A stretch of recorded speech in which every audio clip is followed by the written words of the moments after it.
Guys, so this story time for me is super important because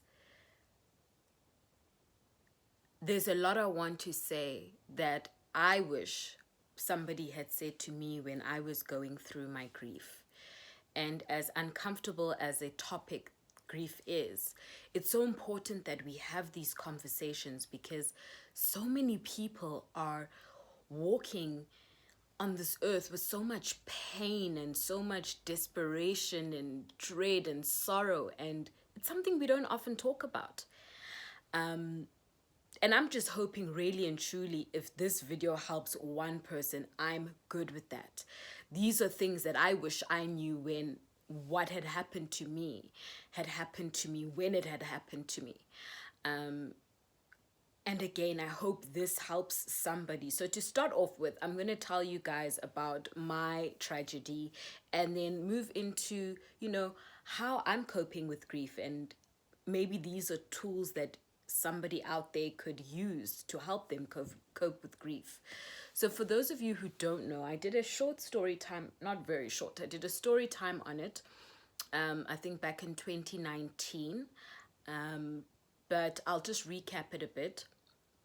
In 2019, I lost my dad. He passed away very, very suddenly, very tragically, and very dramatically. He was sick for a very short period of time. Literally, flu season came in, so July, very cold here in South Africa, Joburg specifically, and he was complaining about just feeling very fluey, a bit of shortness of breath, just really under the weather. And so I went to his house to see him, went to the house to see him, and I could see, nah, he's not well at all. So I took him to the hospital and I said to him, even if it's not something serious, because he was one of those people who was like, come on. The last place he wanted to be was in the hospital, and I said to him, it's better we go there. If it's not serious, then it's not serious, but let's just go. You're not looking well. We went there. The doctors told us that he had pneumonia, but they were just very, very positive. They were like, you guys caught it very soon. It's not, it can be treated. It's not too severe. Take these antibiotics, you're going to be fine. And he took antibiotics for 2 weeks and he was getting better. He really was getting better. He even expressed the fact that, I'm feeling much better. And on one cold winter night, so like 2 weeks after taking him to the hospital, he collapsed. He collapsed, and we got a phone call to say he'd collapsed. We rushed to the house, and yeah, to cut a long story short, I watched my dad pass on. It was very traumatic, very, very, very traumatic. As a result, I suffer from PTSD now, because it's one thing to, hear that a loved one has passed away, or even to know that they're sick and it's something you've been preparing yourself for.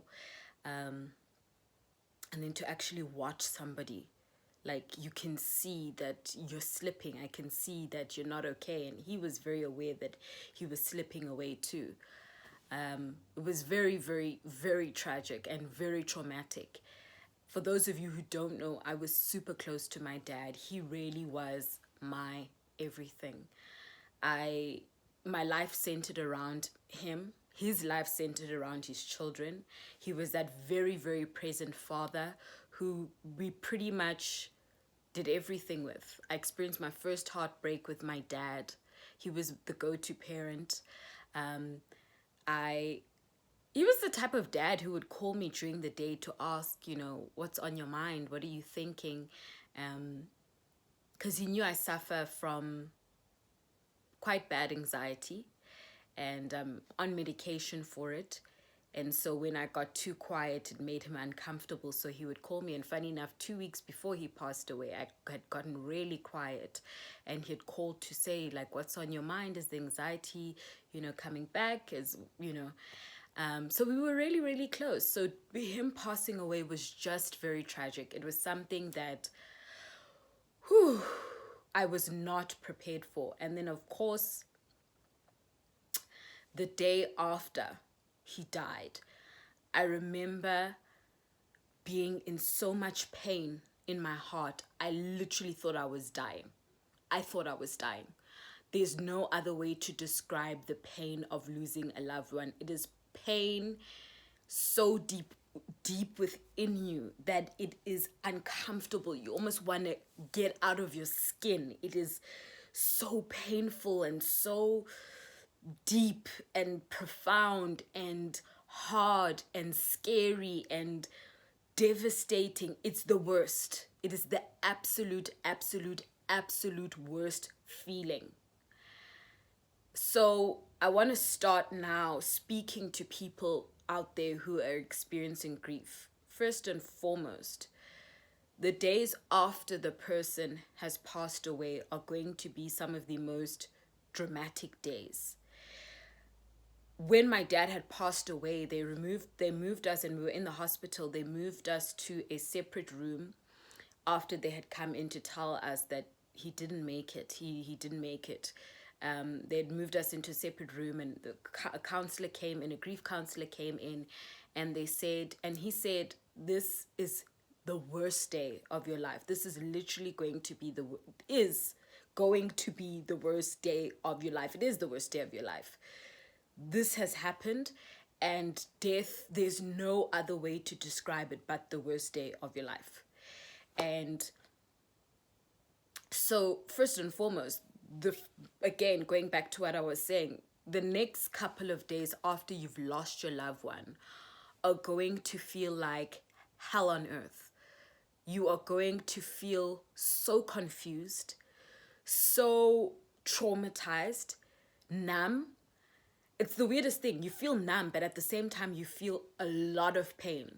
The numbness is almost this inability to comprehend how the world is still moving and how life is still going when your life feels like it's over. There is pain. It's a lot. It's a lot. And it's normal. Can I tell you, when my dad passed away, the days after that, I thought I was dying.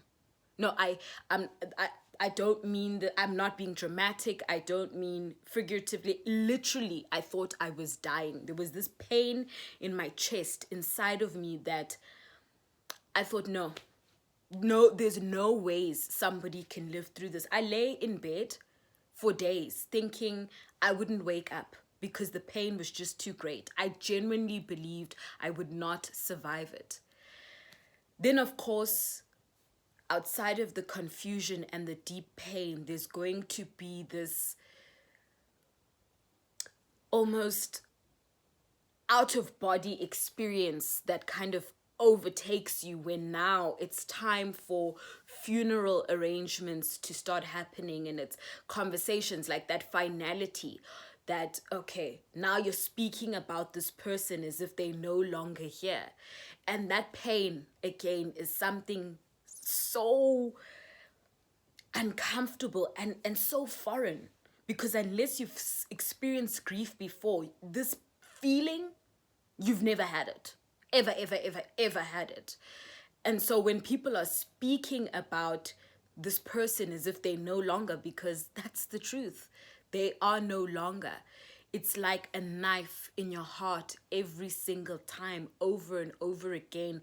And the pain just feels worse and worse and worse. And at the same time, you're having this out-of-body experience because you're so disconnected.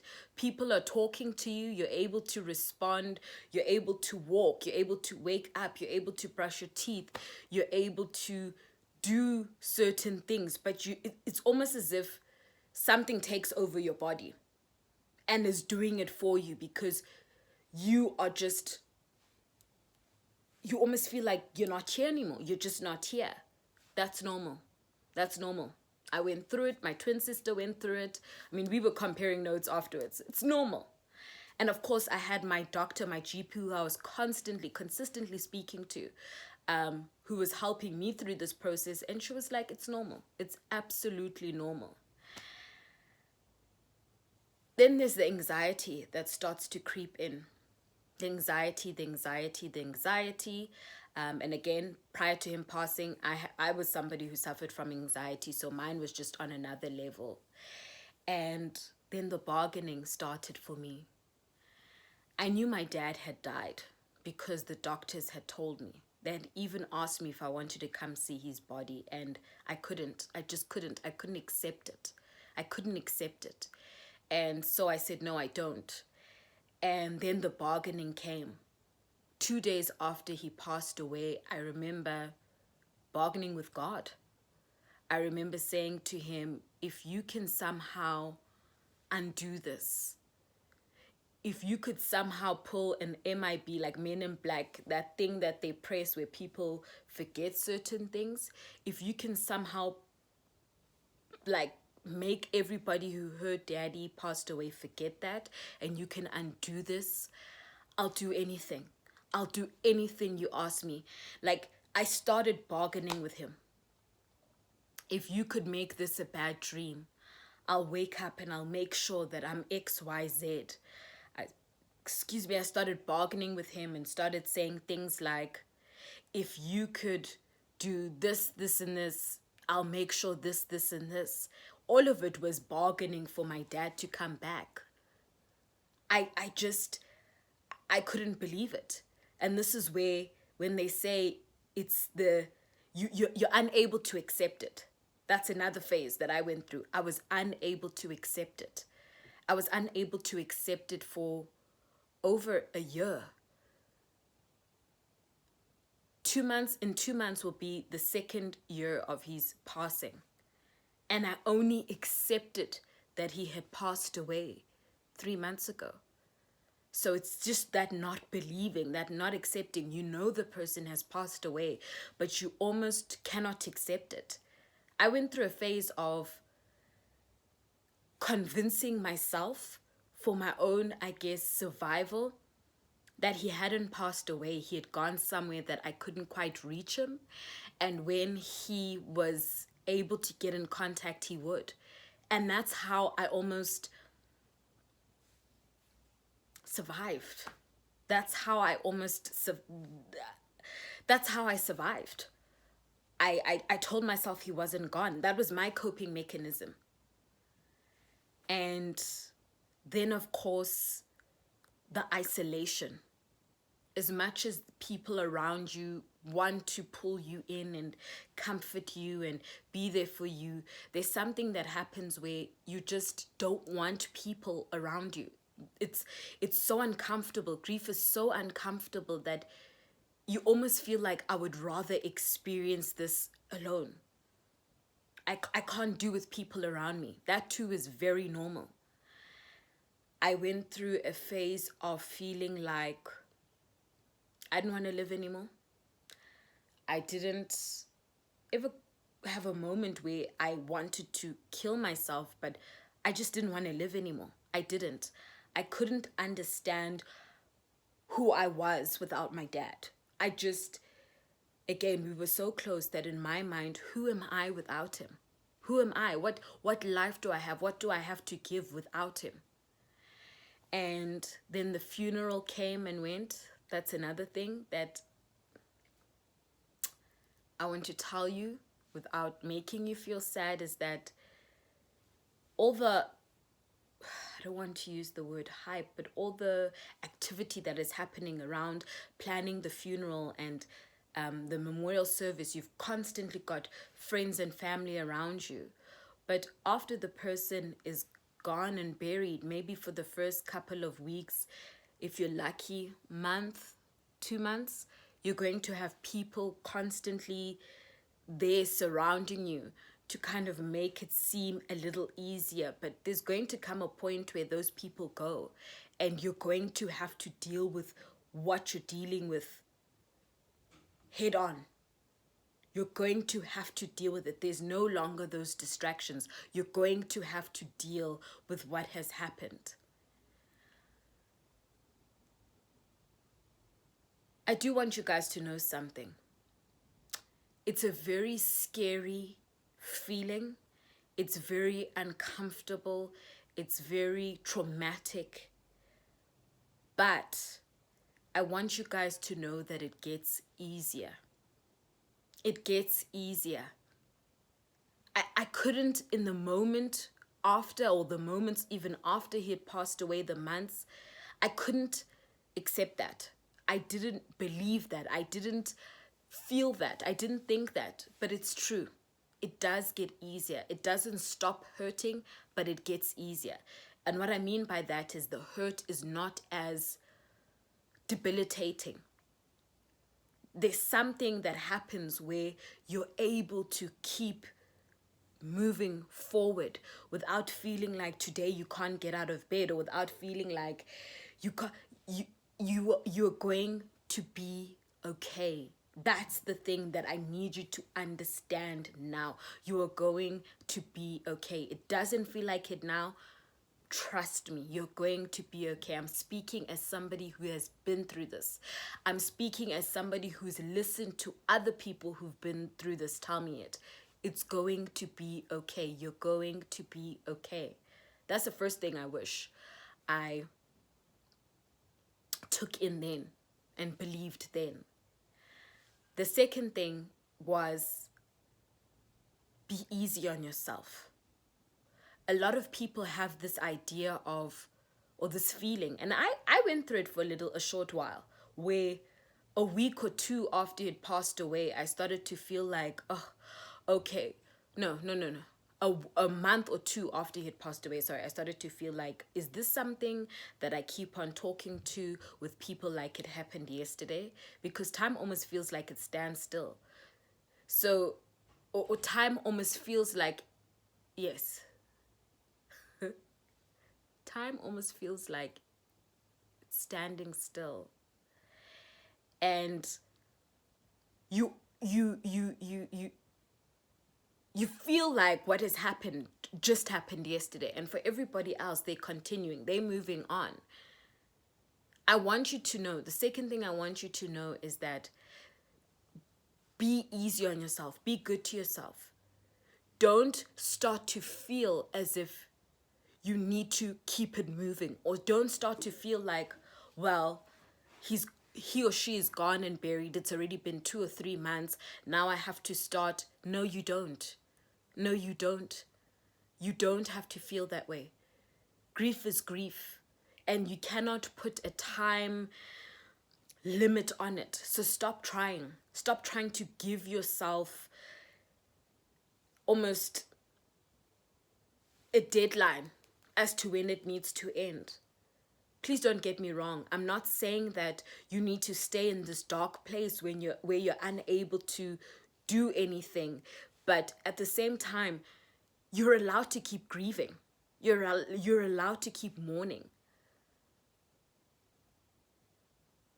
You know, one of my friends, a friend, I was having a breakdown months after my dad passed away, and they were like, your dad passed away months ago. When are you going to get over this?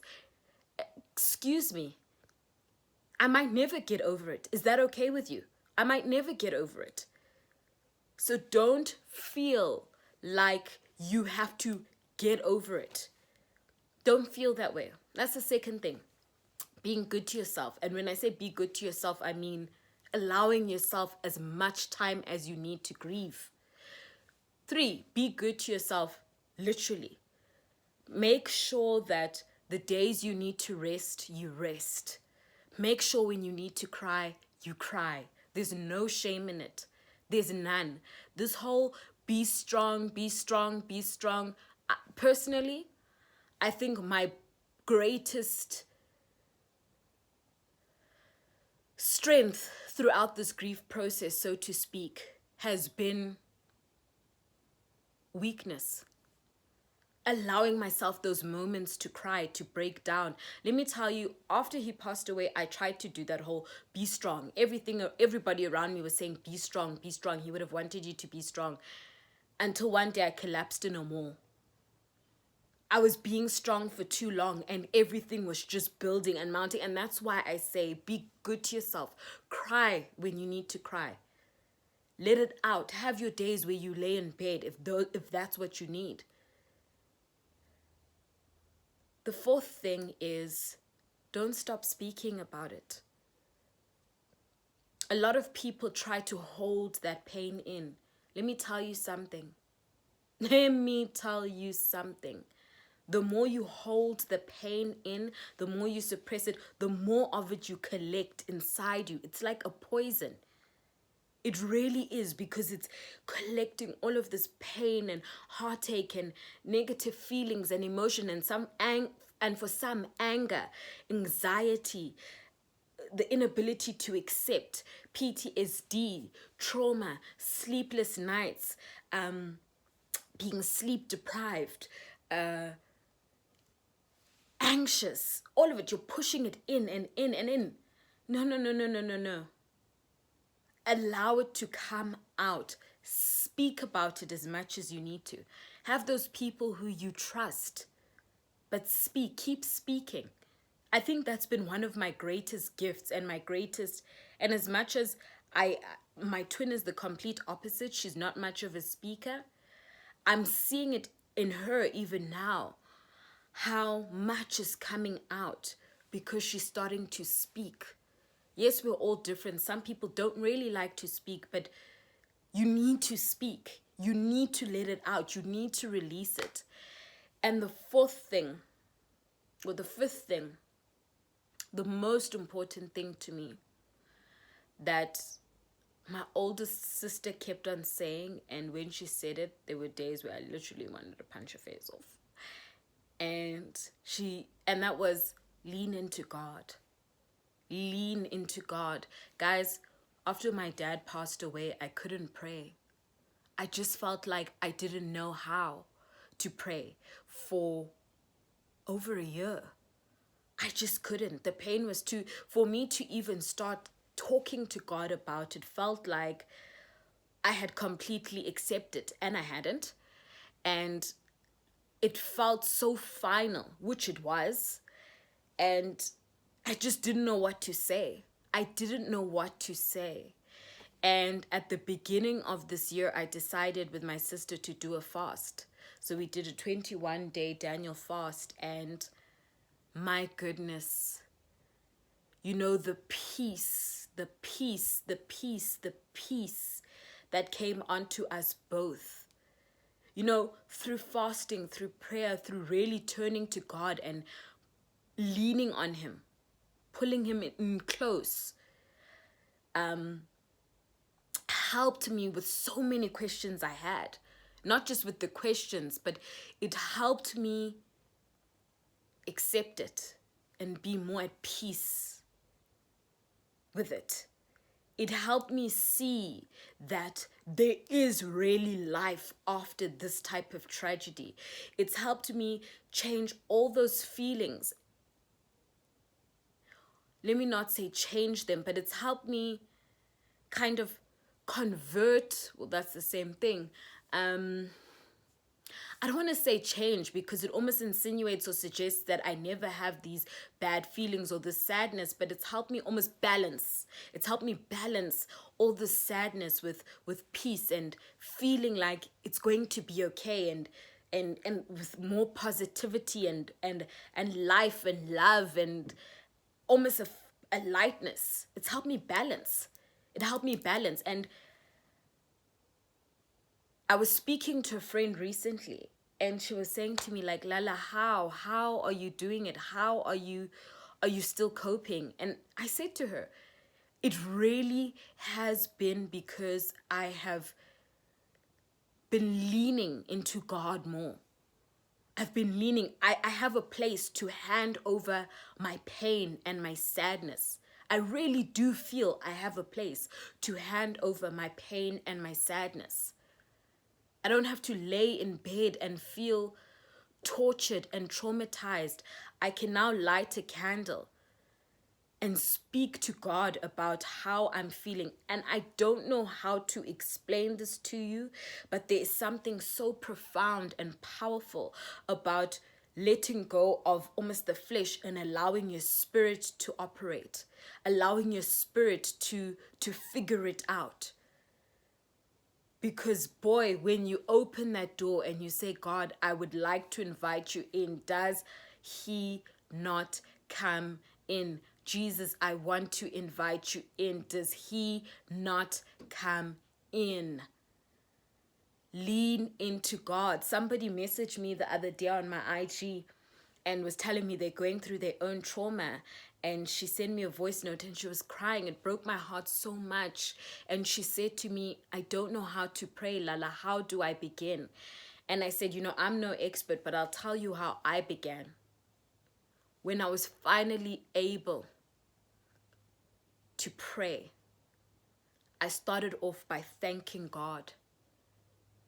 I started with gratitude. I didn't know how to express to him all the pain and the sorrow just yet. I didn't know how to verbalize it and rehash it. So I started off by just thanking him for the basics, thanking him for the roof over my head, thanking him for my family members who are still around, for the food I get to eat, for the clean water I get to drink, thanking him for the breath in my lungs, thanking him for another day, waking me up in the morning. And every day I built on those thank yous and the gratitudes. There was a day where I was on my carpet with the candle lit and I couldn't say anything else but thank you. I just kept on saying thank you, thank you, thank you, thank you. Thank you, thank you, thank you. Thank you, God. Thank you, Jesus.